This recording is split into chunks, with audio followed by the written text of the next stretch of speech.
ਸਤਿ ਸ਼੍ਰੀ ਅਕਾਲ। ਤੁਸੀਂ ਜੁੜੇ ਹੋਏ ਹੋ ਪੰਜਾਬੀ ਰੇਡੀਓ USA ਦੇ ਨਾਲ ਤੇ ਮੈਂ ਹਾਂ ਪ੍ਰਵੀਨ ਸ਼ਰਮਾ ਲੈ ਕੇ ਹਾਜ਼ਰ ਹਾਂ ਪ੍ਰੋਗਰਾਮ ਖਬਰ ਤੇ ਨਜ਼ਰ। ਖਬਰ ਤੇ ਨਜ਼ਰ ਪ੍ਰੋਗਰਾਮ ਦੇ ਵਿੱਚ ਕਈ ਅਹਿਮ ਤੇ ਕਈ ਖਾਸ ਖਬਰਾਂ ਨੂੰ ਲੈ ਕੇ ਚਰਚਾ ਕਰਨ ਦੇ ਲਈ ਜੁੜ ਚੁੱਕੇ ਨੇ ਪੰਜਾਬ ਤੋਂ ਸੀਨੀਅਰ ਪੱਤਰਕਾਰ, ਉੱਘੇ ਲੇਖਕ ਅਤੇ ਸਰਗਰਮ ਸਮਾਜਿਕ ਕਾਰਕੁਨ ਦੀਪਕ ਸ਼ਰਮਾ ਚਨਾਰਥਲ ਜੀ। ਸ਼ਰਮਾ ਸਤਿ ਸ਼੍ਰੀ ਅਕਾਲ, ਸਵਾਗਤ ਹੈ ਜੀ ਪੰਜਾਬੀ ਰੇਡੀਓ USA ਤੇ। ਸਤਿ ਸ਼੍ਰੀ ਅਕਾਲ ਪ੍ਰਵੀਨ ਜੀ, ਸਾਰੇ ਦਰਸ਼ਕਾਂ ਨੂੰ ਸਰੋਤਿਆਂ ਨੂੰ ਪਿਆਰ ਭਰੀ ਸਤਿ ਸ਼੍ਰੀ ਅਕਾਲ। ਸਤਿ ਸ਼੍ਰੀ ਅਕਾਲ ਜੀ। ਪ੍ਰੋਗਰਾਮ ਦੇ ਵਿੱਚ ਅੱਗੇ ਵਧਣ ਤੋਂ ਪਹਿਲਾਂ ਧੰਨਵਾਦ ਕਰਦੇ ਚਲੇ ਸਪਾਂਸਰਸ ਦਾ ਜਿਹੜੇ ਜ਼ਰੀਆ ਬਣਦੇ ਨੇ ਇਹਨਾਂ ਪ੍ਰੋਗਰਾਮਾਂ ਨੂੰ ਤੁਹਾਡੇ ਤੱਕ ਪਹੁੰਚਾਉਣ ਦੇ ਲਈ। ਖਾਲਸਾ ਇੰਸ਼ੋਰੈਂਸ ਏਜੰਸੀ ਵਾਲੇ, ਜਿਨ੍ਹਾਂ ਤੋਂ ਤੁਸੀਂ ਹਰ ਤਰੀਕੇ ਦੀ ਇੰਸ਼ੋਰੈਂਸ ਲੈ ਸਕਦੇ ਹੋ। ਇੰਸ਼ੋਰੈਂਸ ਬਾਰੇ ਪਤਾ ਕਰਨ ਦੇ ਲਈ ਇਹਨਾਂ ਦਾ ਨੰਬਰ ਹੈ 468-272-2500। ਇਹ 1992 ਤੋਂ ਲਗਾਤਾਰ ਇੰਸ਼ੋਰੈਂਸ ਬਿਜ਼ਨਸ ਦੇ ਵਿੱਚ ਸ਼ਾਨਦਾਰ ਸੇਵਾਵਾਂ ਦੇ ਰਹੇ ਨੇ ਤੇ ਅਮਰੀਕਾ ਭਰ ਦੇ ਵਿੱਚ ਇੰਸ਼ੋਰੈਂਸ ਕਰਦੇ ਨੇ। ਓਬਾਮਾ ਕੇਅਰ, ਮੈਡੀਕੇਅਰ ਜਾਂ ਫਿਰ ਕਵਰਡ ਕੈਲੀਫੋਰਨੀਆ ਬਾਬਤ ਪਾਲਿਸੀ ਕਰਵਾਉਣ ਦੇ ਲਈ, ਸਲਾਹ ਲੈਣ ਦੇ ਲਈ ਅੱਜ ਹੀ ਕਾਲ ਕਰੋ 468-272-2500 ਤੇ। ਟਰਕੀਨ ਇਮੀਗ੍ਰੇਸ਼ਨ ਲਾ ਫਰਮ ਵਾਲੇ, ਜੇ ਟਰਕੀਨਾ ਟੋਨੀ ਟਰਕੀਨਾ ਦੇ ਨਾਲ ਤੁਸੀਂ US ਇਮੀਗ੍ਰੇਸ਼ਨ ਬਾਬਤ ਕੋਈ ਵੀ ਸਲਾਹ ਕਰਨੀ ਹੈ, ਕੋਈ ਵੀ ਸਵਾਲ ਪੁੱਛਣਾ ਤੇ ਇਹਨਾਂ ਦਾ ਨੰਬਰ ਹੈ 4159090503। Gurdeep Singh Birdi Clovis, Mandeep Singh, Sandeep Kaur San Jose, Onkar Singh Fresno, Gurnam Singh Antelope, Jarnail Singh Seattle, Mandeep Dhillon Yuba City ਤੇ ਲਾਲੀ ਸਿੰਘ ਗਰੇਵਾਲ ਫਰੀਮੌਂਟ ਤੋਂ। ਇਹਨਾਂ ਸਾਰੇ ਹੀ ਸਪਾਂਸਰਸ ਦਾ ਬਹੁਤ ਬਹੁਤ ਧੰਨਵਾਦ। ਤੇ ਜੇਕਰ ਤੁਸੀਂ ਵੀ ਪੰਜਾਬੀ ਰੇਡੀਓ USA ਦੇ ਇਹਨਾਂ ਪ੍ਰੋਗਰਾਮਾਂ ਨੂੰ ਸਪਾਂਸਰ ਕਰਨਾ ਚਾਹੁੰਦੇ ਹੋ ਤਾਂ ਸਟੂਡੀਓ ਦਾ ਨੰਬਰ ਹੈ 468-272-5200। ਅੱਜ ਦਾ ਇਹ ਖਬਰ ਤੇ ਨਜ਼ਰ ਪ੍ਰੋਗਰਾਮ ਸਾਲ 2026 ਦੀ 27 ਜਨਵਰੀ ਦਾ ਪ੍ਰੋਗਰਾਮ ਹੈ ਤੇ ਦਿਨ ਅੱਜ ਮੰਗਲਵਾਰ ਹੈ। ਖਬਰਾਂ ਦੇ ਵੱਲ ਆਈਏ, ਸ਼ਰਮਾ ਜੀ ਸ਼ੁਰੂਆਤ ਕਰੀਏ SYL ਦੇ ਮਾਮਲੇ ਤੋਂ। ਜਦੋਂ ਉਹੀ ਜਿਹੜੀਆਂ ਗੱਲਾਂ ਬਾਤਾਂ ਦਿੱਲੀ ਵਾਲੇ ਕਰਦੇ ਹੋਣ ਜਾਂ ਭਾਜਪਾ ਕਰਦੀ ਹੋਵੇ ਜਾਂ ਸੱਤਾਧਾਰੀ ਕਰਦੇ ਹੋਣ, ਤੇ ਜੇ ਉਹੀ ਗੱਲਾਂ ਪੰਜਾਬ ਦਾ ਨੁਮਾਇੰਦਾ ਕਰਨ ਲੱਗ ਪਏ ਤਾਂ ਉਹਨਾਂ ਗੱਲਾਂ ਨੂੰ ਡੀਕੋਡ ਕਰਨਾ ਬਹੁਤ ਜ਼ਰੂਰੀ ਹੈ। SYL ਦੇ ਮਾਮਲੇ ਤੋਂ ਬਾਅਦ ਭਗਵੰਤ ਮਾਨ ਸਾਹਿਬ ਜਿਹੜੀਆਂ ਬਾਹਰ ਆ ਕੇ ਜੋ ਬਿਆਨ ਦੇ ਰਹੇ ਨੇ, ਕੀ ਇਹ ਅੰਦਰ ਹੋਏ ਕੋਈ ਗੁਪਤ ਸਮਝੌਤੇ ਵੱਲ ਇਸ਼ਾਰਾ ਕਰ ਰਹੇ ਨੇ?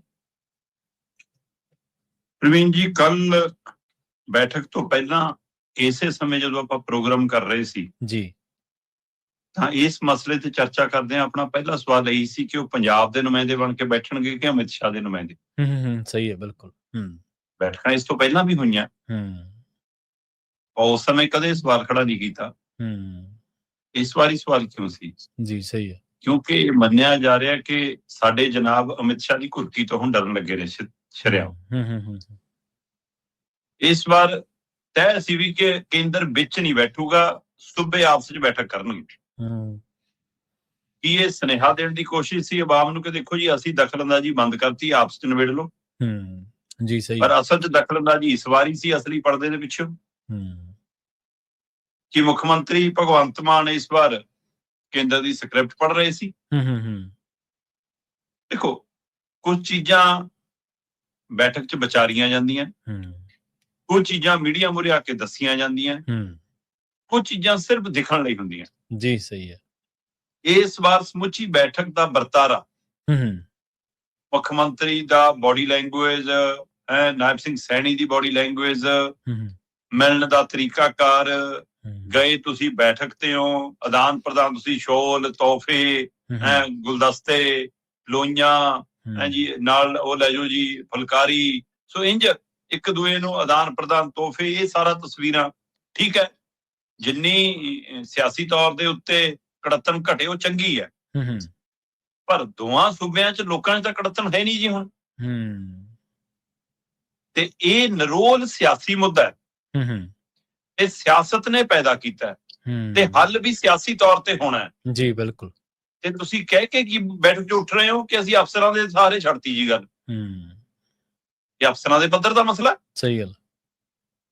ਨੁਕਤਾ ਤਾਂ ਪੋਲੀਟੀਕਲ ਹੈ ਤੇ ਉਸ ਨੁਕਤੇ ਦੇ ਆਧਾਰ ਤੇ ਤੁਹਾਡਾ ਅੰਦਾਜ਼, ਤੁਹਾਡੀ ਸ਼ੈਲੀ ਕੁਝ ਹੋਰ ਕਹਿ ਰਹੀ ਹੈ।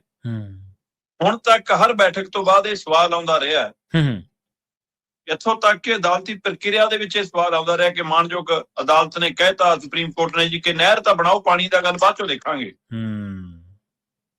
ਸਾਡੇ ਵਾਲੇ ਕਹਿੰਦੇ ਵੀ ਕੋਈ ਗੱਲ ਨਹੀਂ, ਪਾਣੀਆਂ ਦੇ ਨਵੇਂ ਸਿਰੇ ਤੋਂ ਸਮਝੌਤਾ ਕਰ ਲੈਣ ਤੋਂ ਨਹਿਰ ਵੀ ਬਣਾ ਦਿਆਂਗੇ ਜੀ।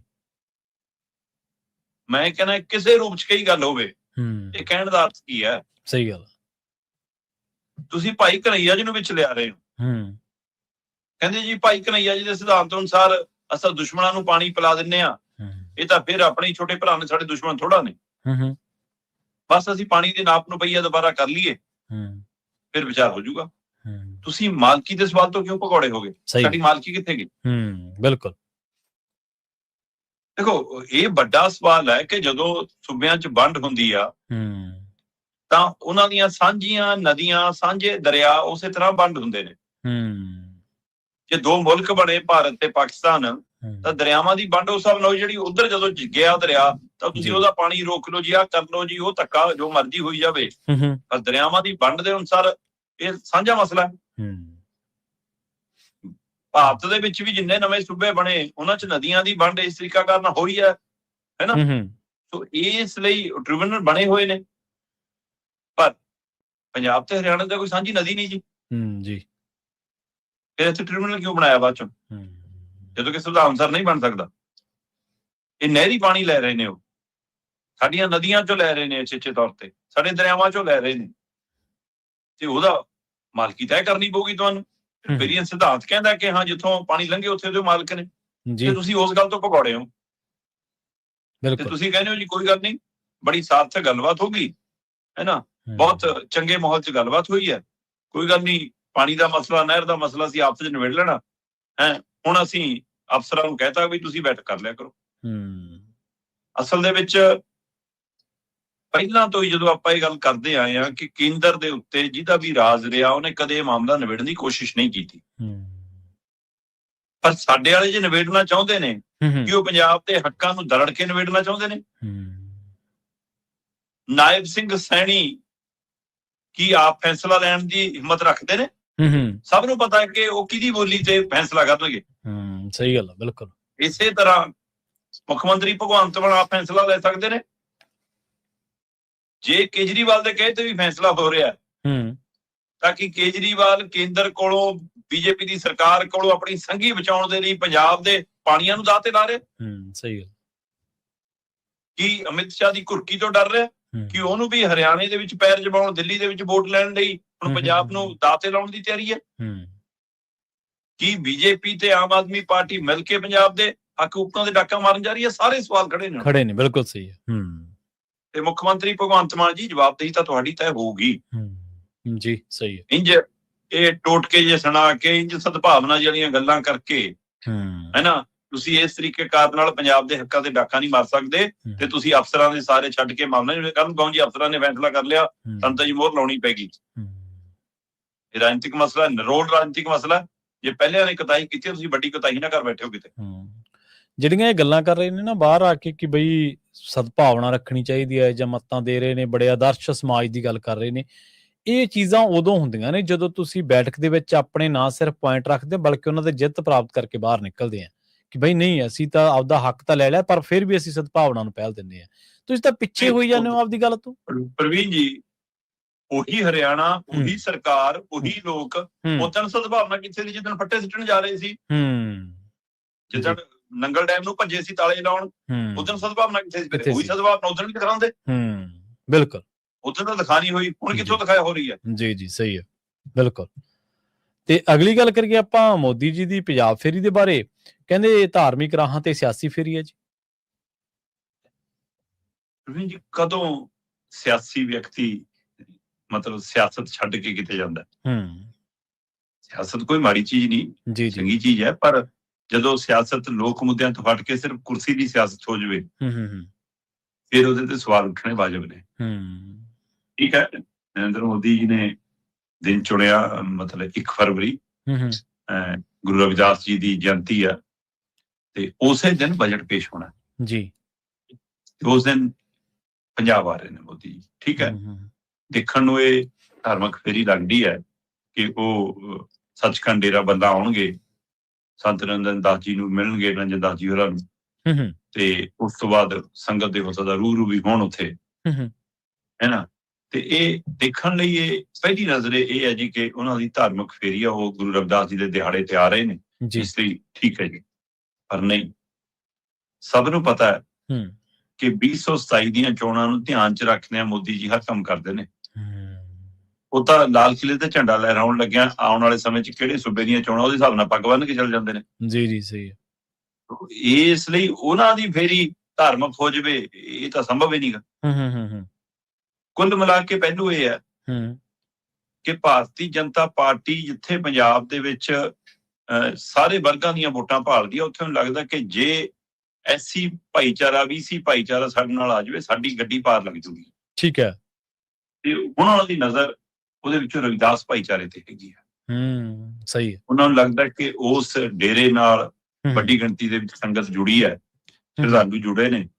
ਤੇ ਦੇਖੋ ਔਰਾ ਤਾਂ ਹੁੰਦਾ, ਜੇ ਪ੍ਰਧਾਨ ਮੰਤਰੀ ਆਊਗਾ, ਸੰਤਾਂ ਨੂੰ ਮਿਲੂਗਾ, ਗੁਰੂ ਰਵਿਦਾਸ ਜੀ ਦੇ ਸਥਾਨ ਤੇ ਨਤਮਸਤਕ ਹੋਊਗਾ, ਉਹਨਾਂ ਬਾਰੇ ਗੱਲ ਕਰੂਗਾ, ਤਾਂ ਉਹਨਾਂ ਦੇ ਪੈਰੋਕਾਰਾਂ ਦੇ ਵਿੱਚ, ਉਹਨਾਂ ਦੇ ਸ਼ਰਧਾਲੂਆਂ ਦੇ ਵਿੱਚ, ਹੈ ਨਾ, ਗੁਰੂ ਸਾਹਿਬ ਦੇ ਰਵਿਦਾਸ ਜੀ ਦੇ ਤੇ ਉਹਦੇ ਫਿਰ ਅਸਰ ਤਾਂ ਜਾਂਦਾ। ਜੀ ਜੀ ਜੀ। ਫਿਰ ਬੰਦੇ ਆਪਣੇ ਦੁੱਖ ਦਰਦ ਫਿਰ ਇਹ ਭੁੱਲ ਜਾਣਗੇ, ਮਨਰੇਗਾ ਵਰਗੀ ਯੋਜਨਾ ਮਾਰਤੀ, ਕੇਂਦਰ ਕਿਵੇਂ ਹੜ੍ਹਾਂ 'ਚ ਸਾਥ ਨਹੀਂ ਖੜਿਆ, ਕੀ ਸਾਡੇ ਨਾਲ ਹੋ ਰਿਹਾ, ਫਿਰ ਸਾਰੇ ਭੁੱਲ ਜਾਂਦੇ ਨੇ। ਬਿਲਕੁਲ ਸਹੀ, ਬਿਲਕੁਲ ਸਹੀ। ਕਈ ਵਾਰ ਫਿਰ ਲੱਗਣ ਲੱਗਦਾ ਕਿ ਦੇਖੋ ਜੀ, ਹੈ ਨਾ, ਇਹ ਤਾਂ ਸਾਡੇ 'ਚ ਆ ਗਿਆ ਜੀ ਹੁਣ, ਹੈ ਨਾ, ਦੇਖੋ ਜੀ ਸਾਡੇ ਮਤਲਬ ਸੰਤਾਂ ਨੂੰ ਮਿਲ ਲਿਆ ਜੀ, ਤਾਂ ਸੋ ਉਹਦਾ ਅਸਰ ਪੈਂਦਾ। ਤੇ ਮੋਦੀ ਇਹ ਸੂਤਰ ਬਖੂਬੀ ਜਾਣਦੇ ਨੇ। ਬਿਲਕੁਲ ਜਾਣ, ਸਹੀ ਹੈ। ਤੇ ਇਸ ਲਈ ਉਹਨਾਂ ਦੀ ਧਾਰਮਿਕ ਰਾਹਾਂ ਤੇ ਸਿਆਸੀ ਫੇਰੀ ਹੈ, ਤੇ ਇਹਦਾ ਅਸਰ ਉਹ 2027 ਤੱਕ ਲਿਜਾਣਾ ਚਾਹੁੰਦੇ ਨੇ। ਔਰ ਦੁਆਬੇ ਖੇਤਰ ਦੇ ਵਿੱਚ ਵੱਡੀ ਗਿਣਤੀ 'ਚ ਇਹ ਭਾਈਚਾਰੇ ਦਾ ਅਸਰ ਰਸੂਖ ਹੈਗਾ ਜੀ। ਸਹੀ। 23 ਸੀਟਾਂ ਨੇ। 23 ਸੀਟਾਂ ਚੋਂ ਪਿਛਲੀ ਵਾਰ 2017 ਵਾਲੀਆਂ ਚੋਣਾਂ 'ਚ ਕਾਂਗਰਸ 15 ਲੈ ਗਈ ਸੀ, ਤੇ ਬੀਜੇਪੀ ਕੋਲ ਵੀ ਉੱਥੇ ਸੀਟ ਸੀਗੀ, ਤੇ ਪਰ 2022 ਦੇ ਵਿੱਚ ਬੀਜੇਪੀ ਨੂੰ ਉੱਥੇ ਕੋਈ ਸੀਟ ਨਹੀਂ ਲੱਭੀ, ਜਦੋਂ ਕਿ ਸੀਟਾਂ ਵੰਡ ਹੋ ਗਈਆਂ। 9 ਤੇ ਰਹਿ ਗਈ ਸੀ ਕਾਂਗਰਸ, ਤੇ 10 ਦੇ ਕਰੀਬ ਮੇਰਾ ਖਿਆਲ ਕੱਲੀ ਵੀ ਆਮ ਆਦਮੀ ਪਾਰਟੀ ਉਹ ਲੈ ਗਈ ਸੀ ਉੱਥੋਂ। ਫਿਰ ਅਕਾਲੀ ਦਲ ਨੂੰ ਵੀ ਮਿਲੀ ਆ, ਬਸਪਾ ਨੂੰ ਵੀ ਉੱਥੇ ਮਿਲੀ ਆ, ਤੇ ਆਜ਼ਾਦ ਵੀ ਜਿੱਤਿਆ, ਪਰ ਬੀਜੇਪੀ ਦਾ ਖਾਤਾ ਨਹੀਂ ਖੁੱਲਿਆ। ਬੀਜੇਪੀ ਦਾ ਇਸ ਖੇਤਰ ਤੋਂ, ਇਸ ਫੇਰੀ ਤੋਂ ਦੁਆਬੇ ਦੇ ਉੱਤੇ ਕਾਬਜ ਹੋਣ ਦਾ, ਕੰਟਰੋਲ ਕਰਨ ਦੀ ਕਵਾਇਦ ਹੈ। ਸੋ ਇਸ ਨੂੰ ਤੁਸੀਂ ਇਸ ਨਜ਼ਰੀਏ ਤੋਂ ਹੀ ਦੇਖਣਾ ਪਏਗਾ ਕਿ ਇਹ ਸਿਆਸੀ ਵਿਅਕਤੀ ਦੀ ਧਾਰਮਿਕ ਖੇਤਰ ਦੇ ਵਿੱਚ ਸਿਆਸੀ ਫੇਰੀ ਹੈ। ਕਿਉਂਕਿ ਕੜੀ ਦੇਖੋ ਨਾ, ਪਹਿਲਾਂ ਸੰਤ ਨਿਰੰਜਨ ਦਾਸ ਜੀ ਨੂੰ ਦਿੱਲੀ ਮਿਲਣਾ ਬੁਲਾ ਕੇ, ਫਿਰ ਉਹਨਾਂ ਨੂੰ ਪਦਮ ਸ਼੍ਰੀ ਦੇਣਾ। ਜੀ ਸਹੀ ਹੈ। ਫਿਰ ਉਹਨਾਂ ਉੱਥੇ ਆਉਣਾ ਲਗਾਤਾਰ ਵਰਤਾਰਾ, ਇਹ ਰਾਜਨੀਤਿਕ ਇੱਛਾ ਸ਼ਕਤੀ ਨਾਲ ਹੋ ਰਿਹਾ ਸਾਰਾ ਕੁਝ। ਜਦੋਂ ਕਿ ਇਹ ਸਨਮਾਨ ਮਿਲਣੇ ਮਾਣ ਵਾਲੀ ਗੱਲ ਹੁੰਦੀ ਹੈ, ਪਰ ਤੁਸੀਂ ਉਹ ਸਨਮਾਨ ਦੇ ਕੇ ਉਹਤੇ ਸਨਮਾਨ ਕਰਕੇ ਉਹਨਾਂ ਨੂੰ ਕੈਸ਼ ਕਰਨਾ ਚਾਹੁੰਦੇ ਹੋ। ਸਹੀ ਹੈ, ਬਿਲਕੁਲ ਜੀ। ਤੇ ਅਗਲੀ ਗੱਲ ਕਰੀਏ ਸ਼ਰਮਾ ਜੀ, ਪੰਜਾਬ ਤੋਂ ਲੈ ਕੇ ਜਿਹੜਾ ਕੈਨੇਡਾ ਤੱਕ ਗੈਂਗਸਟਰਾਂ ਦੀ ਗੂੰਜ ਪਈ ਹੈ ਜੀ। ਖਾਸੇ ਲੋਕ ਪਰੇਸ਼ਾਨ ਨੇ ਪੰਜਾਬ ਦੇ ਵਿੱਚ ਵੀ ਤੇ ਕੈਨੇਡਾ ਦੇ ਵਿੱਚ ਵੀ, ਪੰਜਾਬੀ ਭਾਈਚਾਰੇ ਦੇ ਲੋਕ। ਦੇਖੋ, ਪੰਜਾਬ ਦੀ ਤਾਂ ਹਾਲਤ ਬਾਰੇ ਆਪਾਂ ਲਗਾਤਾਰ ਗੱਲ ਕਰਦੇ ਆ ਰਹੇ ਹਾਂ ਜੀ, ਕਿ ਇੱਥੇ ਜਿਸ ਤਰ੍ਹਾਂ ਦੀ ਸਥਿਤੀ ਬਣ ਗਈ ਹੈ, ਕਿ ਇਹ ਮਾਹੌਲ ਬਣ ਗਿਆ, ਕਿ ਮਾਹੌਲ ਬਣ ਦਿੱਤਾ ਗਿਆ ਕਿ ਲੋਕ ਕਹਿਣ ਕਿ ਕਾਨੂੰਨ ਨੂੰ ਛਿੱਕੇ ਟੰਗੋ ਜੀ, ਕਰੋ ਜੀ ਕੰਮ, ਨਵੇੜੋ ਜੀ, ਕੁਛ ਕਰੋ ਜੀ। ਕਿ ਇਹ ਲੋਕਾਂ 'ਚ ਇਹ ਭਾਵਨਾ ਪੈਦਾ ਕਰ ਦਿੱਤੀ ਗਈ ਹੈ ਕਿ ਲੋਕ ਮਨੁੱਖੀ ਹੱਕਾਂ ਹਕੂਕਾਂ ਨੂੰ ਪਰੇ ਰੱਖ ਕੇ ਪੁਲਿਸ ਨੂੰ ਵੀ ਕਹਿਣਗੇ ਗੈਂਗਸਟਰਾਂ ਵਾਂਗ ਨਵੇੜ ਦੋ ਜੀ। ਪਰ ਆਪਾਂ ਲਗਾਤਾਰ ਗੱਲ ਕਰਦੇ ਆਏ ਕਿ ਮਾੜੇ ਜੇ ਪਿਛਲੇ ਪੰਨੇ ਫਰੋਲ ਕੇ ਦੇਖ ਲਓ, ਹੈ ਨਾ, ਉਹਨਾਂ ਦਹਾਕਿਆਂ ਦੇ ਵਿੱਚ, ਜਿਨ੍ਹਾਂ ਦਹਾਕਿਆਂ ਦੇ ਵਿੱਚ ਪੁਲਿਸ ਦੇ ਮੂੰਹ ਨੂੰ ਖੂਨ ਲੱਗਿਆ ਸੀ। ਸਹੀ ਗੱਲ। ਫਿਰ ਚੰਗੇ ਚੰਗੇ ਘਰਾਂ ਦੇ ਪੁੱਤ ਵੀ ਕਿਵੇਂ ਖਪਾਏ ਨੇ, ਹੈ ਨਾ, ਸਕੂਲੀ ਕਾਲਜੀ ਜਾਂਦਾ ਪੁੱਤ ਵੀ, ਖੇਤ ਜਾਂਦਾ ਪੁੱਤ ਵੀ, ਨੌਕਰੀ ਤੇ ਜਾਂਦਾ ਪੁੱਤ ਵੀ, ਹੈ ਨਾ, ਕਿਵੇਂ ਮੁਕਾਬਲਿਆਂ 'ਚ ਕਈਆਂ ਦੀਆਂ ਲਾਸ਼ਾਂ ਅਜੇ ਤੱਕ ਨਹੀਂ ਲੱਭਿਆ, ਖਰੜਾ ਦੇ ਕਾਗਜ਼ ਅੱਜ ਵੀ ਬੋਲਦੇ ਨੇ। ਸੋ ਇਸ ਲਈ ਜੇ ਉਸ ਪਾਸੇ ਨੂੰ ਤੁਰ ਪਿਆ ਵਰਤਾਰਾ, ਪੰਜਾਬ ਲਈ ਬਹੁਤ ਖਤਰਨਾਕ ਹੈ, ਇਹ ਫਿਕਰ ਹੈ ਜੀ। ਪਰ ਗੈਂਗਸਟਰਾਂ ਨੂੰ ਕੰਟਰੋਲ ਕਰਨ ਦਾ, ਉਹਨਾਂ ਦੇ ਪੈਦਾ ਹੋਣ ਦੇ ਕਾਰਨਾਂ ਦਾ, ਉਹਨਾਂ ਦਾ ਇਸ ਖੇਤਰ 'ਚ ਆਉਣ ਦਾ, ਇਹਦੇ ਉੱਤੇ ਕੋਈ ਵਿਚਾਰ ਚਰਚਾ ਨਹੀਂ, ਕੋਈ ਸਟੱਡੀ ਨਹੀਂ, ਕੋਈ ਸਰਵੇ ਨਹੀਂ, ਕੋਈ ਮੰਥਨ ਨਹੀਂ। ਤਰੀਕਾਕਾਰ ਕਿਹੜਾ? ਫਿਰ ਉਹੀ ਉਹਨਾਂ ਵਾਲਾ ਹੀ ਕਿ ਹਾਂ ਜਿਵੇਂ ਉਹ ਗੋਲੀ ਚਲਾਉਂਦੇ ਉਵੇਂ ਅਸੀਂ ਚਲਾਵਾਂਗੇ। ਫਿਰ ਅਦਾਲਤਾਂ ਦਾ ਕੀ ਲੋੜ ਰਹੇਗੀ ਜੀ? ਤਾਂ ਫਿਰ ਤੁਸੀਂ ਅਦਾਲਤੀ ਪ੍ਰਕਿਰਿਆ ਤਹਿਤ ਦਬਾਓ ਸਜ਼ਾ, ਉਧਰ ਨੂੰ ਵੀ ਨਹੀਂ ਜਾ ਰਹੇ। ਹਾਂ, ਮਾਂ-ਬਾਪ ਚੱਕ ਲਏ ਜੀ, ਹਾਂ ਹੁਣ ਗੋਲਡੀ ਬਰਾੜ ਦੇ ਮਾਂ-ਪਿਓ ਚੱਕ ਲਏ। ਤੁਸੀਂ ਤਾਂ ਗੋਲਡੀ ਬਰਾੜ ਵੀ ਫੜ ਲਿਆ ਸੀ ਇੱਕ ਵਾਰ ਕੈਨੇਡਾ ਤੋਂ, ਫੜ ਲਿਆ ਸੀ, ਬਿਲਕੁਲ ਜੀ, ਬੜਾ ਐਲਾਨ ਕੀਤਾ ਸੀ, ਕੀ ਬਣਿਆ ਉਹਦਾ? ਤੇ ਹੁਣ ਇੱਥੇ ਉਹਦੇ ਮਾਪਿਆਂ ਨੂੰ, ਕਿਹੜੇ ਮਾਪੇ ਚਾਹੁੰਦੇ ਹੁੰਦੇ ਜੀ ਕਿ ਮੇਰਾ ਪੁੱਤ ਮਤਲਬ ਮੌਤ ਦੇ ਰਾਹ ਤੁਰੇ? ਕਿਹੜੇ ਮਾਪੇ ਜਾਣਗੇ ਮੇਰਾ ਪੁੱਤ ਇਹੋ ਜਿਹਾ ਕੁਝ ਬਣੇ? ਸਹੀ ਗੱਲ। ਠੀਕ ਹੈ ਜੀ, ਕਹਿੰਦੇ ਕਿ ਉਹਨਾਂ ਦੇ ਘਰਾਂ 'ਚ ਪੈਸਾ ਆਉਂਦਾ ਜੀ, ਕਰੋ ਜਾਂਚ ਪੈਸੇ ਦੀ। ਪਰ ਪੁਰਾਣੇ ਮਾਮਲਿਆਂ 'ਚ ਅੱਜ ਚੱਕਣ ਦੇ ਪਹਿਲੂ ਕੀ ਨੇ, ਇਹ ਸਾਰਿਆਂ ਦੇ ਸਮਝ ਆਉਂਦਾ ਕਿ ਤੁਸੀਂ 2027 ਨੂੰ ਧਿਆਨ 'ਚ ਰੱਖ ਕੇ ਏਜੰਡਾ ਸੈੱਟ ਕਰ ਰਹੇ ਹੋ। ਪਰ ਜੇ ਤੁਸੀਂ 72 ਘੰਟਿਆਂ 'ਚ ਇੰਨਾ ਕੰਟਰੋਲ ਕਰ ਲਿਆ, ਤੇ ਕੈਨੇਡਾ ਤੋਂ ਕਿਉਂ ਇਹ ਗੱਲਾਂ ਬਾਰ-ਬਾਰ ਆਉਂਦੀਆਂ ਨੇ ਕਿ ਭਾਰਤ ਦੀਆਂ ਜੇਲ੍ਹਾਂ ਤੋਂ ਇਹ ਸਾਰਾ ਕੁਝ ਚੱਲਦਾ ਜੀ ਇੱਥੋਂ ਬੈਠ ਕੇ? ਉਹ ਜੇਲ੍ਹਾਂ ਨੇ ਕਿ ਉਹਨਾਂ ਦੇ ਦਫ਼ਤਰ ਨੇ? ਉਹ ਬੈਠਕਾਂ ਦੇ ਵਿੱਚ ਉੱਥੋਂ ਦਫ਼ਤਰ ਚੱਲਦੇ ਆ ਉਹਨਾਂ ਦੇ ਜੀ। ਸਹੀ। ਕਿ ਉਹ ਇੱਥੋਂ ਬੈਠ ਕੇ ਜਬਰੀ ਵਸੂਲੀ, ਫਿਰੌਤੀ, ਕਿਸੇ ਦੀ ਜ਼ਿੰਦਗੀ ਮੌਤ ਤੈਅ ਕਰ ਰਹੇ ਨੇ। ਹੁਣ ਕੈਨੇਡਾ ਦੇ ਵਿੱਚ ਦੋਹਰਾ ਵਰਤਾਰਾ ਸਾਡੇ ਲਈ। ਉੱਥੇ ਪੰਜਾਬੀ ਭਾਈਚਾਰਾ ਸਮੁੱਚਾ ਹੁਣ ਸਰੀ ਦਾ ਹਵਾਲਾ ਆ ਰਿਹਾ, ਪਹਿਲਾਂ ਪੀਲ ਪੁਲਿਸ ਦੇ ਹਵਾਲੇ ਨਾਲ ਰਿਪੋਰਟਾਂ ਆਈਆਂ ਸੀ। ਹਾਂਜੀ, ਬਿਲਕੁਲ। ਹੁਣ ਸਰੀ ਦੇ ਮੇਅਰ ਦੇ ਹਵਾਲੇ ਨਾਲ ਕਿ ਸਾਨੂੰ ਐਮਰਜੈਂਸੀ ਲਾਉਣੀ ਪੈ ਰਹੀ ਹੈ। ਉਹ ਕਿਉਂਕਿ ਉੱਥੇ ਪੁਲਿਸ ਏਦਾਂ ਬਾਹਰ ਜਾ ਕੇ ਗੱਲ ਨਹੀਂ ਕਰ ਸਕਦੀ ਕਿ ਲੀਡਰ ਦਾ ਫੋਨ ਆ ਗਿਆ ਤੇ ਪੁਲਿਸ ਵਰਦੀ ਤੋਂ ਬਾਹਰ ਹੋ ਗਈ। ਉੱਥੇ ਤਾਂ ਨਿਯਮ ਕਾਨੂੰਨ ਮਾੜੇ ਮੋਟੇ ਹੈਗੇ ਨੇ, ਪਰ ਉਹ ਜਿਹੋ ਜਿਹੇ ਕਾਨੂੰਨ ਨੇ ਉਹਦਾ ਫਾਇਦਾ ਪੂਰੀ ਤਰ੍ਹਾਂ ਚੁੱਕਿਆ ਜਾ ਰਿਹਾ। ਜੀ ਬਿਲਕੁਲ। ਹੁਣ ਉਸ ਪ੍ਰਕਿਰਿਆ ਦੇ ਵਿੱਚ ਕਹਿੰਦੇ ਜੀ ਉੱਥੇ ਐਮਰਜੈਂਸੀ ਲਾ ਕੇ ਥੋੜੀਆਂ ਪੁਲਿਸ ਦੀਆਂ ਸ਼ਕਤੀਆਂ ਵਧਾਉਣ ਦੀ ਕਵਾਇਦ ਹੈ ਤਾਂ ਕਿ ਸਾਰਾ ਕੁਝ ਕੰਟਰੋਲ ਹੋ ਸਕੇ। ਹੁਣ ਉੱਥੇ ਪੰਜਾਬੀ ਭਾਈਚਾਰਾ ਦੂਰਾ ਪੀੜਤ ਹੈ। ਬਿਲਕੁਲ। ਇੱਕ ਪਾਸੇ ਇਹੀ ਗੈਂਗਸਟਰਾਂ ਦੇ ਹਵਾਲੇ ਉਹਨਾਂ ਕੋਲੋਂ ਵਸੂਲੀਆਂ ਹੋ ਰਹੀਆਂ ਨੇ, ਜਿਨ੍ਹਾਂ ਨੇ ਉੱਥੇ ਜਾ ਕੇ ਮਿਹਨਤ ਮਸ਼ੱਕਤ ਕਰਕੇ 4 ਛਿੱਲੜ ਜੋੜ ਲਏ, ਉੱਥੇ ਆਪਣੀ ਥਾਂ ਬਣਾ ਲਈ। ਹੁਣ ਉਹਨਾਂ ਤੋਂ ਜਬਰੀ ਵਸੂਲੀ ਹੋ ਰਹੀ ਹੈ ਨਾ, ਉਹਨਾਂ ਤੋਂ ਉਗਰਾਹੀ ਕੀਤੀ ਜਾ ਰਹੀ ਹੈ। ਉਧਰੋਂ ਪੀੜਤ ਨੇ। ਦੂਏ ਪਾਸੇ ਉਹ ਪੰਜਾਬੀ ਭਾਈਚਾਰਾ ਇਸ ਲਈ ਕੈਨੇਡਾ ਤੋਂ ਲੈ ਕੇ ਦੁਨੀਆ ਭਰ ਚ ਉਹਨਾਂ ਦੇ ਅਕਸ ਕੇ ਜੀ ਆ ਤਾਂ ਪੰਜਾਬ ਤੋਂ ਆ ਗਿਆ ਕੁਝ ਕਰ ਰਹੇ ਨੇ, ਇਹ ਤਾਂ ਭਾਰਤ ਤੋਂ ਆ ਗਿਆ ਕੁਝ ਕਰ ਰਹੇ ਨੇ। ਹੁਣ ਉਹ ਉਹਦੇ ਵਿੱਚ ਵੀ ਪੀੜਤ ਨੇ ਕਿਉਂਕਿ ਉਹਨਾਂ ਦੇ ਉੱਤੇ ਦੋਸ਼ ਲੱਗਦਾ ਜੀ ਕਿ ਗੈਂਗਸਟਰ ਇਹ ਨੇ ਜੀ। ਸੋ ਦੋਏ ਪਾਸੇ ਫਸ ਗਿਆ ਪੰਜਾਬੀ ਭਾਈਚਾਰਾ। ਲੁੱਟ ਵੀ ਹੋ ਰਹੀ ਆ ਤੇ ਉਹਦੀ ਦਿੱਖ ਤੇ ਵੀ ਅਸਰ ਪੈ ਰਿਹਾ। ਸੋ ਇਸ ਲਈ ਬਹੁਤ ਪਹਿਲੂ ਗੰਭੀਰ ਹੈ। ਸਾਡੀ ਸਰਕਾਰ, ਭਾਰਤ ਸਰਕਾਰ ਕਹੀ ਜਾਂਦੀ ਹੈ ਜੀ ਕਿ ਇਹੋ ਜਿਹਾ ਕੁਝ ਨਹੀਂ ਜੀ, ਇੱਥੋਂ ਕੁਝ ਨਹੀਂ ਚੱਲਦਾ। ਪਰ ਨਿੱਜਰ ਕਤਲकांड ਤੋਂ ਲੈ ਕੇ ਹੁਣ ਤੱਕ ਦੀਆਂ ਵਾਰਦਾਤਾਂ ਦੇ ਹਵਾਲੇ ਨਾਲ ਲਗਾਤਾਰ ਇਹ ਸਵਾਲ ਪੈਦਾ ਹੋਈ ਜਾਂਦੇ ਨੇ ਜੀ ਕਿ ਇੱਧਰ ਵੀ ਉਹਨਾਂ ਦਾ ਦਬਦਬਾ, ਉੱਧਰ ਵੀ ਉਹਨਾਂ ਦਾ ਦਬਦਬਾ। ਇਹ ਕਿੰਨੇ ਕੁ ਵੱਡੀ ਸਰਕਾਰਾਂ ਤੋਂ ਵੀ ਵੱਡੀ ਸਰਕਾਰਾਂ ਬਣ ਗਏ ਤੇ ਕਿਹਦੀ ਸ਼ਹਿਤ ਨੇ, ਇਹ ਵੀ ਸਵਾਲ ਹੈ। ਤੇ ਇਹ ਕਿਉਂ ਬਣ ਰਹੇ ਨੇ ਤੇ ਇਹਨਾਂ ਨੂੰ ਵਾਪਸ ਕਿਵੇਂ ਲਿਆਂਦਾ ਜਾ ਸਕਦਾ ਮੁੱਖ ਧਾਰਾ ਦੇ ਵਿੱਚ, ਹੈ ਨਾ। ਇਹਦੇ ਉੱਤੇ ਕੋਈ ਵੀ ਧਿਰ ਮੰਥਨ ਕਰਨ ਲਈ ਤਿਆਰ ਨਹੀਂ। ਤੇ ਜਿਹੜੇ ਤਰੀਕਾਕਾਰ ਅਪਣਾਏ ਜਾ ਰਹੇ ਨੇ ਉਹ ਗੋਲੀ ਦਾ ਬਦਲਾ ਗੋਲੀ, ਉਹ ਪੰਜਾਬ ਦੇ ਲਈ ਨੁਕਸਾਨਦੇਹ ਸਾਬਤ ਹੋ ਸਕਦਾ। ਜੀ ਬਿਲਕੁਲ। ਤੇ ਅਗਲੀ ਗੱਲ ਕਰੀਏ ਸ਼ਰਮਾ ਜੀ ਆਪਾਂ ਭਾਜਪਾ ਦੀ, ਪੰਜਾਬ ਦੇ ਵਿੱਚ ਕਹਿੰਦੇ ਕੋਈ ਨਵਾਂ ਪ੍ਰਧਾਨ ਤਲਾਸ਼ ਰਹੇ ਨੇ ਜੀ। ਇਹ ਦੇਖੋ ਸੁਨੀਲ ਜਾਖੜ ਉਹ ਤਾਂ ਖੁਦ ਬੀਜੇਪੀ ਦੇ ਪ੍ਰਧਾਨਗੀ ਤੋਂ ਅਸਤੀਫਾ ਦੇ ਬੈਠੇ ਸੀ ਤੇ ਪਰ ਉਹਨਾਂ ਦਾ ਅਸਤੀਫਾ ਪ੍ਰਵਾਨ ਨਹੀਂ ਚੜਿਆ ਤੇ ਕਿੰਨੀ ਦੇਰ ਉਹ ਸਾਈਡਲਾਈਨ ਰਹੇ, ਚੁੱਪ ਰਹੇ। ਫਿਰ ਮੋਦੀ ਜੀ ਇੱਕ ਵਾਰ ਆਏ, ਮਿਲ ਲਏ, ਫਿਰ ਵਿਆਹ ਚ ਆ ਗਈ ਜੀ, ਰਿਸ਼ਤੇਦਾਰੀ ਚ ਉੱਥੇ ਗੱਲਬਾਤ ਜੀ ਹੋ ਗਈ। ਪਰ ਉਹਦੇ ਬਾਵਜੂਦ ਵੀ ਮਤਲਬ ਕਿ ਉਵੇਂ ਸਰਗਰਮ ਨਹੀਂ ਹੋਈ ਸੀ। ਫਿਰ ਅਚਾਨਕ ਉਹਨਾਂ ਨੇ ਫਿਰ ਸਰਗਰਮੀ ਫੜੀ ਤੇ ਹੁਣ ਜਿਵੇਂ ਉਹ ਲਗਭਗ ਬੀਜੇਪੀ ਦੀ ਰਾਜਨੀਤੀ ਚ ਸੈਟਲ ਜੇ ਹੋ ਗਈ। ਕਿਉਂਕਿ ਮਾਘੀ ਮੇਲੇ ਵਾਲੀ ਕਾਨਫਰੰਸ ਜਿਵੇਂ ਉਹਨਾਂ ਨੇ ਕਿਹਾ ਮੱਝ ਬਰਾਬਰ ਕੱਢਾਂਗੇ, ਹੈ ਨਾ ਜੀ। ਤੇ ਇਹਦਾ ਮਤਲਬ ਉਹ ਇੰਜ ਛੱਡਣ ਵਾਲੇ ਨਹੀਂ ਅਜੇ, ਨਾ ਪ੍ਰਧਾਨਗੀ ਤੇ ਨਾ ਭਾਜਪਾ। ਸਹੀ। ਤੇ ਜੇ ਉਹ ਇੰਜ ਛੱਡਣ ਵਾਲੇ ਨਹੀਂ ਫਿਰ ਪ੍ਰਧਾਨਗੀ ਬਦਲਣ ਦੀ ਗੱਲ ਕਿੱਥੋਂ ਚੱਲੀ। ਦੋ ਪਹਿਲੂ ਨੇ ਪ੍ਰਵੀਨ ਜੀ। ਪਹਿਲਾ ਪਹਿਲੂ ਤਾਂ ਇਹ ਹੈ ਕਿ 3 ਸਾਲਾਂ ਦਾ ਟਰਮ ਹੁੰਦੀ ਹੈ ਪ੍ਰਧਾਨ ਦੀ। ਤੇ 2023 ਚ ਬਣੇ ਸੀ, 2026 ਜੁਲਾਈ ਅਗਸਤ ਸ਼ਾਇਦ ਇਹਦੀ ਟਰਮ ਖਤਮ ਹੋ ਰਹੀ ਆ। ਪਰ ਬੀਜੇਪੀ 2027 ਦੀਆਂ ਚੋਣਾਂ ਨੂੰ ਧਿਆਨ ਚ ਰੱਖਦੇ ਆ ਫਿਰ 4 ਮਹੀਨੇ 5 ਮਹੀਨੇ 6 ਮਹੀਨੇ ਪਹਿਲਾਂ ਤਾਂ ਨਹੀਂ ਪ੍ਰਧਾਨ ਬਦਲੂਗੀ। ਜੇ ਬਦਲਣਾ ਤਾਂ ਹੁਣ ਬਦਲੂਗੀ, ਨਹੀਂ ਫਿਰ ਉਸ ਟਾਈਮ ਤੋਂ ਬਾਅਦ, ਚੋਣਾਂ ਤੋਂ ਬਾਅਦ ਬਦਲੂਗੀ ਜੀ।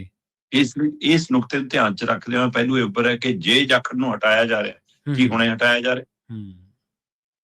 ਹੁਣ ਉਹਦੇ ਵਿੱਚ ਕੀ ਪਹਿਲੂ ਤੁਰ ਰਿਹਾ? ਪਹਿਲੂ ਇਹ ਤੁਰ ਰਿਹਾ ਕਿ ਪੰਜਾਬ ਚ ਆਪਾਂ ਜੱਟ ਸਿੱਖ ਦੀ ਵੋਟ ਵੀ ਚਾਹੁੰਦੇ ਆ, ਆਪਾਂ ਸਮੁੱਚੀ ਸਿੱਖ ਭਾਈਚਾਰੇ ਚ ਵੀ ਵੋਟ ਚਾਹੁੰਦੇ ਆ, ਆਪਾਂ ਦਲਿਤ ਭਾਈਚਾਰਾ, SC BC ਭਾਈਚਾਰਾ, ਚਾਹੇ ਉਹ ਜਿਹੜੇ ਮਰਜ਼ੀ ਧਰਮ ਨਾਲ ਸੰਬੰਧ ਰੱਖਦਾ ਹੋਵੇ, ਉਹਨਾਂ ਦੀ ਵੋਟ ਵੀ ਚਾਹੁੰਦੇ ਆ। ਸਹੀ ਗੱਲ। ਪਰ ਆਪਾਂ ਦੋਏ ਪ੍ਰਧਾਨ ਤਾਂ ਬਣਾਏ ਹੋਏ ਆ ਹਿੰਦੂ ਚਿਹਰੇ। ਇਹ ਬੀਜੇਪੀ ਦੇ ਅੰਦਰ ਦਾ ਮੰਥਨ ਹੈ। ਸਹੀ ਹੈ।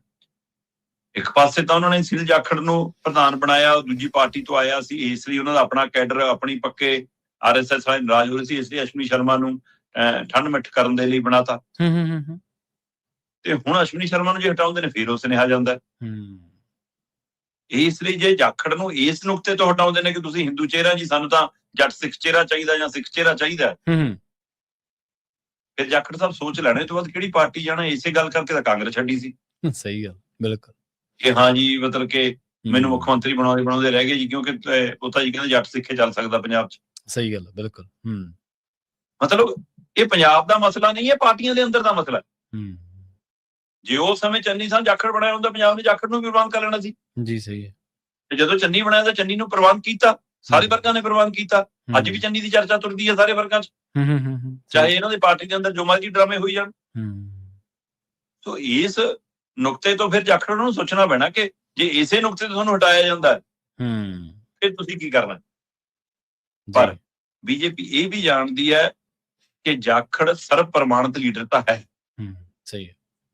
ਬੇਸ਼ੱਕ ਅੱਜ ਬੀਜੇਪੀ ਚ ਤਾਂ ਵੀ ਜਦੋਂ ਬੋਲਦਾ ਤਾਂ ਦੂਜੇ ਧਿਰਾਂ ਵੀ ਉਹਦੀ ਗੱਲ ਸੁਣਦੀਆਂ ਨੇ ਜੀ। ਹੋਰਾਂ ਨੂੰ ਸੁਣ ਨਾ ਸੁਣਨ, ਕਿਉਂਕਿ ਬਾਕੀਆਂ ਤਾਂ ਪੰਜਾਬੀ ਵੀ ਨਹੀਂ ਬੋਲਣੀ ਆਉਂਦੀ ਇਹਨਾਂ ਦੇ ਇੱਥੇ ਵਾਲੇ ਲੀਡਰਾਂ ਨੂੰ। ਜੀ ਜੀ, ਸਹੀ ਹੈ। ਇਹ ਇਸ ਲਈ ਉਹਨੂੰ ਸੁਣਦੇ ਤਾਂ ਹਨ। ਫਿਰ ਦੂਜਾ ਉਹ ਮਾਲਵੇ ਤੋਂ ਆਉਂਦੇ ਤੇ ਮਾਲਵੇ ਦੇ ਵਿੱਚ ਚੰਗੀ ਪਕੜ ਹੈਗੀ ਆ ਉਹਨਾਂ ਦੀ ਵੀ। ਤੇ ਮਾਲਵੇ 'ਚ ਉਹਨਾਂ ਨੇ ਹੁਣੇ ਮਾਘੀ ਮੇਲੇ ਤੇ ਸ਼੍ਰੀ ਮੁਕਤਸਰ ਸਾਹਿਬ ਵਿਖੇ ਇੱਕ ਰੈਲੀ ਚਾਹੇ ਉਹ ਪੈਲਸ 'ਚ ਕੀਤੀ ਕਰਕੇ ਦਿਖਾਤੀ, ਉਹ ਇਹਨਾਂ ਦੀ ਅਗਵਾਈ 'ਚ ਹੋਈ। ਤੋ ਇਸ ਲਈ ਫਿਰ ਉਹ ਇੱਕ ਹੋਰ ਨੁਕਤੇ ਤੇ ਜਾਣ ਦੀ ਸੋਚ ਰਹੇ ਨੇ ਜੀ। ਉਹ ਨੁਕਤਾ ਬੀਜੇਪੀ ਇਹ ਲੱਭ ਰਹੀ ਹੈ ਕਿ ਕਿਉਂ ਨਾ ਆਪਾਂ ਮਾਝਾ, ਮਾਲਵਾ, ਦੁਆਬਾ ਦੇ 3 ਜ਼ੋਨ ਬਣਾ ਕੇ 3 ਪ੍ਰਧਾਨ ਹੋਰ ਲਾ ਦਈਏ ਨਾਲ। ਠੀਕ ਆ।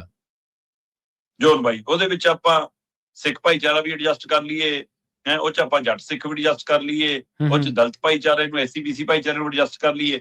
ਇਸ ਤਰ੍ਹਾਂ ਆਪਾਂ ਸਾਰੇ ਵਰਗ ਕਵਰ ਕਰ ਲਈਏ। ਹੁਣ ਇਸ ਨੁਕਤੇ ਤੇ ਗੱਲ ਸਿਰੇ ਚੜ੍ਹਦੀ ਆ। ਪ੍ਰਧਾਨ ਬਦਲਣ ਲਈ ਜਿਹੜੀ ਧਿਰ ਰੌਲਾ ਪਾ ਰਹੀ ਆ ਉਹਦੀ ਗੱਲ ਸਿਰੇ ਚੜ੍ਹਦੀ ਆ। ਜਿਵੇਂ ਆਪਾਂ SYL ਤੇ ਗੱਲ ਕਰ ਰਹੇ ਸੀ ਨਾ ਕਿ ਮਤਲਬ ਕਿ ਨਾਇਬ ਸਿੰਘ ਸੈਣੀ ਥੋੜਾ ਫੈਸਲਾ ਕਰੂਗਾ, ਫੈਸਲਾ ਤਾਂ ਦਿੱਲੀ ਵਾਲੇ ਕਰਨਗੇ, ਉਹਦੇ ਆਕਾ ਹੀ ਕਰਨਗੇ। ਉਸੇ ਤਰ੍ਹਾਂ ਕਹਿੰਦੇ ਜੀ JP ਨੱਡਾ ਨੇ ਜੀ ਪ੍ਰਵਾਨ ਨਹੀਂ ਕੀਤਾ ਸੀ ਅਸਤੀਫਾ ਜਾਖੜ ਦਾ।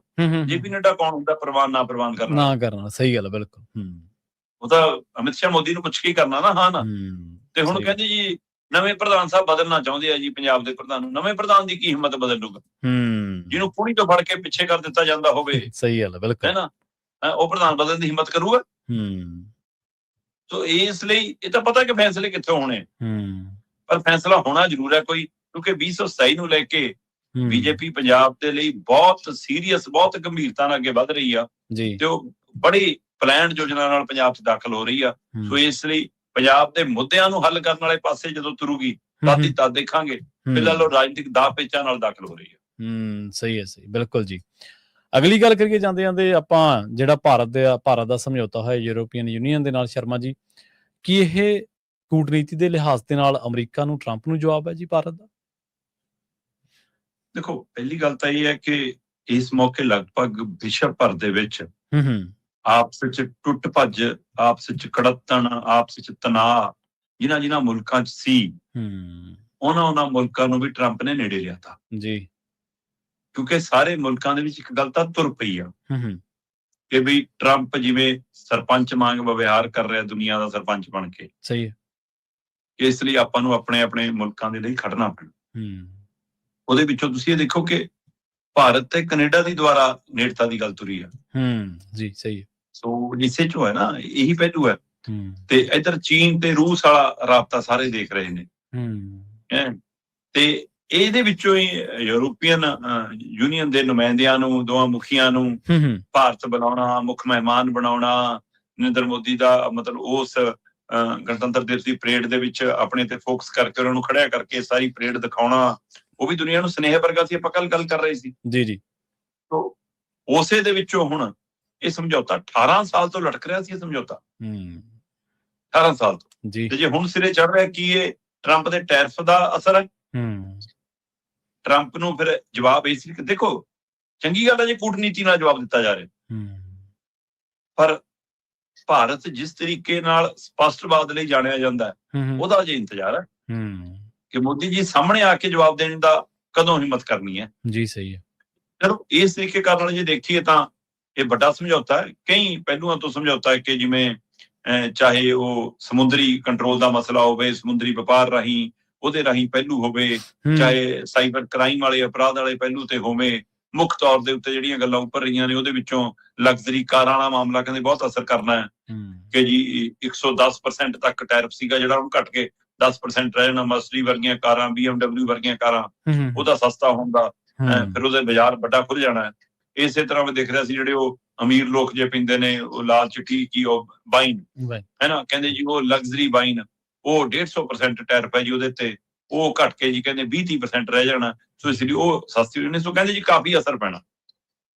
ਇਹ ਵਸਤਾਂ ਤੇ ਅਸਰ ਪੈਣ ਦਾ ਸਮਝੌਤਾ ਨਹੀਂ ਹੈ ਇਕੱਲਾ, ਇਹ ਸਮਝੌਤਾ ਅਮਰੀਕਾ ਦੇ ਕੰਟਰੋਲ ਦੇ ਉੱਤੇ ਵੀ, ਟਰੰਪ ਦੇ ਸ਼ਕਤੀਆਂ ਦੇ ਉੱਤੇ ਵੀ ਅਸਰ ਪਾਊਗਾ। ਸੋ ਇਸ ਨਾਲ ਦੇਖਦੇ ਹਾਂ ਕਿ ਹੁਣ ਟਰੰਪ ਆਉਣ ਵਾਲੇ ਸਮੇਂ 'ਚ ਹਮਲਾਵਰ ਹੁੰਦੇ ਨੇ ਕਿ ਰੱਖਿਆਤਮਕ ਹੁੰਦੇ ਨੇ, ਉਹਨਾਂ ਦਾ ਅਗਲਾ ਪੈਂਤੜਾ ਕੀ ਹੋਊਗਾ, ਉਹਦੇ ਉੱਤੇ ਦੇਖਣ ਵਾਲੀ ਗੱਲ ਹੋਊਗੀ। ਜੀ, ਬਿਲਕੁਲ। ਤੇ ਸ਼ਰਮਾ ਜੀ, ਇਹਨਾਂ ਖਾਸ ਖਬਰਾਂ ਤੇ ਖਾਸ ਜਾਣਕਾਰੀਆਂ ਦੇ ਲਈ ਤੁਹਾਡਾ ਬਹੁਤ ਧੰਨਵਾਦ ਜੀ। ਸਤਿ ਸ਼੍ਰੀ ਅਕਾਲ। ਸਤਿ ਸ਼੍ਰੀ ਅਕਾਲ ਜੀ।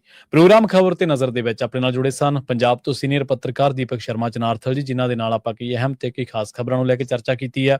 ਅਸੀਂ ਉਮੀਦ ਕਰਦੇ ਹਾਂ ਕਿ ਇਹ ਪ੍ਰੋਗਰਾਮ ਤੁਹਾਨੂੰ ਜ਼ਰੂਰ ਪਸੰਦ ਆਇਆ ਹੋਵੇਗਾ। ਇਸ ਪ੍ਰੋਗਰਾਮ ਦੀਆਂ ਖਾਸ ਖਬਰਾਂ ਅਸੀਂ ਕਲਿੱਪਸ ਦੇ ਰੂਪ ਦੇ ਵਿੱਚ ਪੰਜਾਬੀ DSA ਦੇ ਦੂਜੇ ਮੰਚਾਂ ਤੇ ਵੀ ਸ਼ੇਅਰ ਕਰਦੇ ਹਾਂ। ਤੁਸੀਂ ਉੱਥੇ ਵੀ ਪੰਜਾਬੀ DSA ਦੇ ਨਾਲ ਜ਼ਰੂਰ ਜੁੜੋ। ਤੁਹਾਡਾ ਸਾਰਿਆਂ ਦਾ ਬਹੁਤ ਧੰਨਵਾਦ। ਸਤਿ ਸ਼੍ਰੀ ਅਕਾਲ।